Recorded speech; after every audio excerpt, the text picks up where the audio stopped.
You get in an accident, the ambulance brings your essential items with you to the hospital, and then they go missing. It's exactly what happened to a man who came to the Problem Solvers for help. 2 News reporter Jamil Donath is live to tell us what you need to know about your belongings before this could happen to you.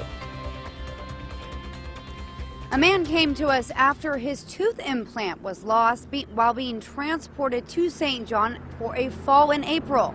He wanted to know where his tooth went and why no one was taking responsibility. We went to work to find out why his tooth was misplaced without a trace.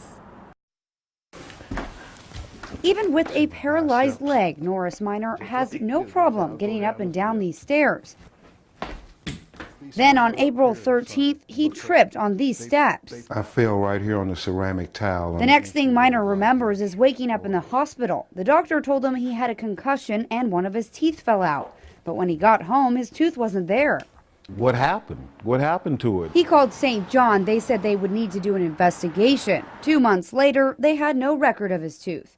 This tooth was a permanent implant, which cost nearly $3,000, and Minor doesn't have dental insurance to replace it. Then I'm saying, well, wow, what am I going to do? We went to work tracking the missing tooth implant. The fire department says they gave Minor's tooth to EMSA. EMSA says they put the tooth in a bag and sent it to the emergency department with him. Standard procedure, so they aren't responsible. We looked at EMSA's procedure. It says that any personal items and who they are delivered to needs to be documented in the patient care report. Well, we looked at Minor's PCR and there was no mention of his tooth anywhere.